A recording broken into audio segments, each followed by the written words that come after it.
Сәлематсыңдар ма? Көп білемін. Ал балалар, біз сендермен бүгінгі сабағымызды бастайық. Сабақты бастамас бұрын қалыпты жағдай неге бөлініп алуымыз керек. Мына жерде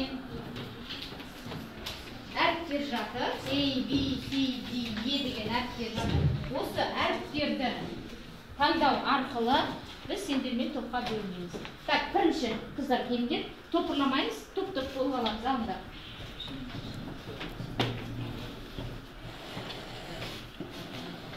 Енді тыңдаңдар мені. A, B, C, D, E тобы болады. A-ларын аяқ отырамыз. Келесі, жылдамдатамыз. Далдар, жетірек. A, B. Келесі жігіттер келіңдер. Жылдам. Баян. A, B, C, D, E. Мына жерге A тобы отырады. B тобы. Қыздар, Мадина. Алдыңдар ма?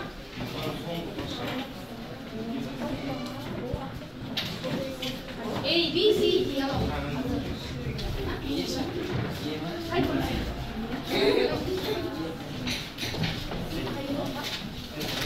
A, B, C, D, E.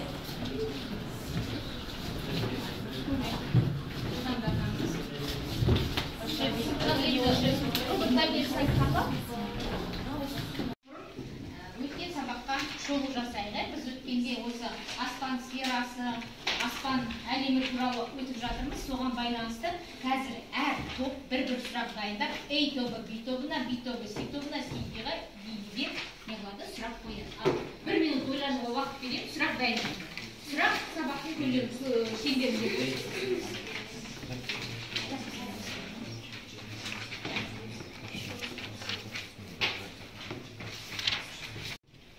Жер 24 сағатта 360 градус айналады ғой. Соның 1 минуттағы градусының мәні. Егер 24 сағат ол 360 градус жасайтын болса, 15 минутта ол қанша минут деді? 15. 1 минут, короче, 1 минуттағы градус. 1 минутта ол 15 градус жасайды. Дұрыс па? Енді сендер аспан сферасы деген не? ойланамыз, жылдамдатайық, балалар, аспан сферасы. Так, Гүлзат айта ғой. Тұрғай айта ғой, отырып айта бер болмаса. Кез келген көрінетін радиуста барлық көрінетін аспан шеңбер. Ал енді сендер келесі топқа айта ғой. жарқырау немесе сәуле шығару қуаттылығы деген Жарқырау немесе сәуле шығару қуаттылығы тұрақтылығы дегеніміз не? Жарқырау немесе сәуле шығару тұрақтылығы деген. Тоқта. Ал D тобы жауап жоқ, енді өздерің айтыңдар. Әйелге айта ғой жауап. Балада жауап жоқ, өздерің айта ғой. бірлік уақыт ішінде жұлдыздық энергияның пайда болуы. Бірлік уақыт ішінде жұлдыздық энергияның пайда болуы. Енді жарық жылы деген деді, жау айта ғой. Жарық жылы дегеніміз жердің бір жыл ішінде жарықтың вакуумдарының таралу қашықтығы. Дұрыс па? Отыра ғой. Енді сендер A тобына. Кім қояды сұрақ? Жылдам? Ал айта ғой. Күн қай тізбекте орналасқан? Қалай? Күн қай тізбекте орналасқан? Күн қай тізбекте орналасқан дейді. Жаңа сабақты бастайық. Жаңа сабақты бастамас бұрын мен сендерге қандай сұрақ қояйыншы. Қалай ойлайсыңдар? Біздің күн жүйесінде қанша ғаламшар бар? 8 ғаламшар бар, енді осыған күнді қосайық, айды қосайық, сонда қанша дене болады? 10 дене болады. Мен мына жерге сендерге көрсетіп қойдым. Мынау бірінші күн, онан соң екінші орында не тұрады бізде? Күндерге жақын орналасқан ғаламшар. Онан соң жер, Марстан кейін. Не көрдіңіз ол Сендер көрмейді, сол планеталарды қойып қойдым. Енді бұл сендердің өздеріңді бағалау жүйелерің болады. Егер 10 балалатын болсаңдар, мен қазір сендерге бағалау парақтарын таратып берем, мына жерге жапсырып шығасыңдар, Кімдікі 9 балл болады солай. Сонда ең керемет жақсы 10 балл алғанда біз күнге теңейміз, и солай болады, Енді осы ғаламшарлар жаңағы күнді қоспай, оның ішінде күн ғаламшар емес, ол біздің жұлдызымыз. Енді қалған ай біздің серігіміз, осылар аспанда қалай қозғалады? Қалай қозғалады бұл? Орбитасы қандай бұл ғаламшарлар? Қалай ойлайсыңдар? Ғаламшарлар эллипс бойымен қозғалады дейді. Енді осы туралы біз сабағымызды бастаймыз. Дәптерімізді алып сабақтың тақырыбын жазайық. Күн жүйесіндегі негізінде аспан денелерінің қозғалысын түсіндіріңіз.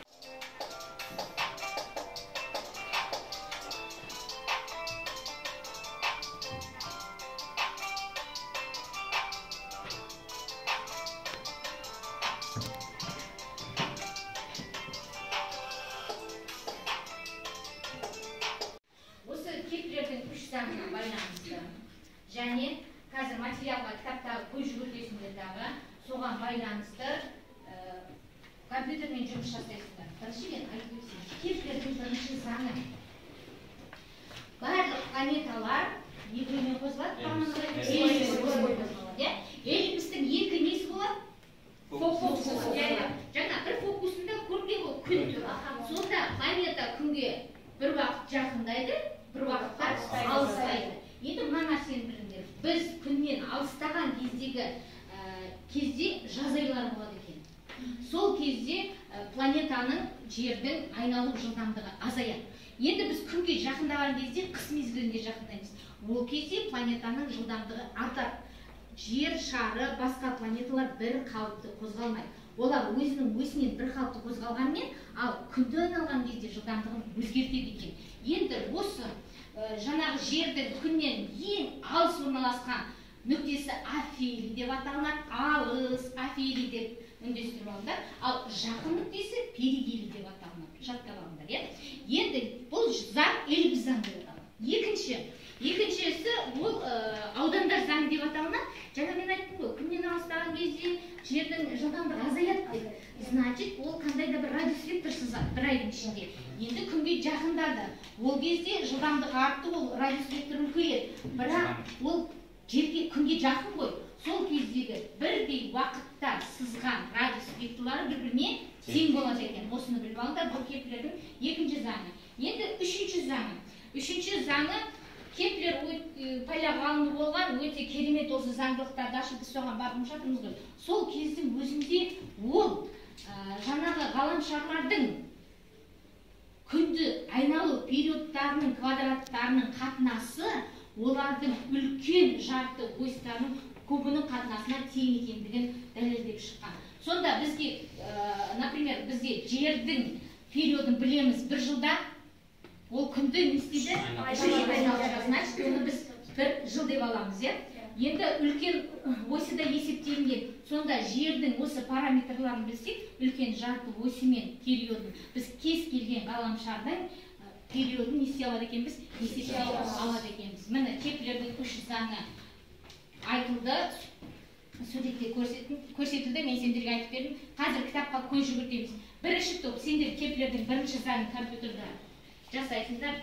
Сендер Кеплердің екінші заңы, Кеплердің үшінші заңы сендерге. Ал қалған екі топқа сендерге мынандай сұрақ, мынандай тапсырма. Екі жалған, екі дұрыс пікір дайындайсыңдар бүгінгі тақырып бойынша. Уақыт 5 минут.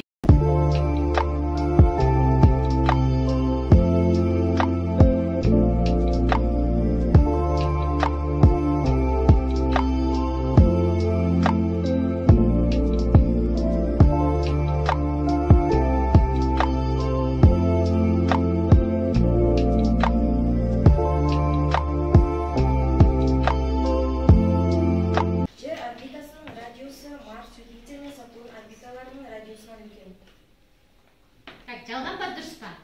Жердің радиусы басқалардан үлкен дейді. Қай планеталардан? Марс, Юпитер, Сатурн. Марс, Юпитер, Сатурн. Жалған, Дұрыс енді. Біз жерден Марс, Юпитер, Сатурн планеталарының кері бағыттағы тұзақ дәрежес қозғалысын көреміз. Тағы бір айталық. Біз жерден Марс, Юпитер, Сатурн планеталарының кері бағыттағы тұзақ тәртіпкес қозғалысын көреміз. Орбиталары ең сопақ планеталар Меркурий мен Марс. Орбиталары ең сопақ планеталар Меркурий мен Марс. Келесі үй тобы кім айтады? Жансая, Інжу, Нұрғали, Қаратбек фамилияларын жазып, мына топтық жұмыста қаншалықты сен үлес қостың, максимальный балл 2. Өздеріңді бағалайсыңдар, параққа аты жөндерін жазып қойыңдар. Түсінді ғой, иә? Әр жұмыс бағаланады. Ал, жіберді ба, енді кел тақтаға. Аштағы. Тұжырымды көрсетесіңдер. Мынау дұрыс тұжырымды ойлайсың. Екіншісін жіберді ме? Екіншісі не үшін дұрыс емес дейді? Екіншісін жіберші. Неге мынау дұрыс емес? Бұл просто оқушыларға түсіндіру үшін осындай Тамаша, иә? Не үшін бұлай бір жазықтың бойында айналмайды? Себебі? Жан-жақтан әр жерден шашыран болып жүреді. Себебі? Күннен әртүрлі қашықтықта орналасқан. Жоқ, қашықта орналасқанмен олар не үшін бір жазық? Біріншіден қара, күн бір орында тұрмайды. Ол жылжымалы қозғалыс болады да, біз доғал тәрізді еспейді. Айналып жатқан кезде планеталар бір орында қозғалмайды, бір жазықта қозғалмайды. Ол спираль ретінде қозғалады да. Үшінші сөйлес сол үшін дұрыс екі қате. Біріншісі не үшін дұрыс емес? Біріншісі. Бұл қай кездің? Қай Ерте саланы. Венера, Юпитер. Бұл жерде адамда бұл қай кезде ол Бұл жоқта көрсетілген емес па? Ол кімнің тұжырымда бастамайды? Сол ғасырда өмір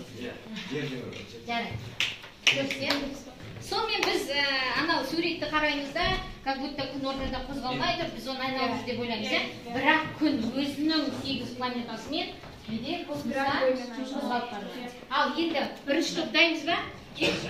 Планеталардың өз траекториясының күннен қашықтықтағы, мысалы, қозғалыс жылдамдығын анықтауға көмектеседі. Және де планеталардың радиус векторлары бірдей уақытта, бірдей ара қашықтықта айналып жүреді. Бірдей қашықтық жасайды. Одан бері S1, S2, S3 барлығы теңдігінің арқасында біз перигелиде максималды, а периде минималды түрде болатын біле аламыз. Жылдамдығы. Аха, молодцы. Так, барымызды көрсетеміз. Бар ма? Баласын? Эллипс дөңгелегі ол сопақшалы болады. Мына жерде бізде фокус орналасқан ол күн. Эллипс екіге бөлінеді, ұзын және де қысқа болып. Ұзын осі, мынау қысқа осі. Ұзын осін біз А әрпімен белгілейміз, ал қысқа осін Б әрпімен белгілейміз. Мына жерде фокус болады. Фокуспен эллипстің осыдан қиылысқан жерін біз 10 нүктесі деп алатын болсақ, осы екі орталықты біз С әрпімен белгілейміз. Егер де біз эллипстің сопақшылығын есептейтін болсақ, ол Е теңсі бөлінген А, яғни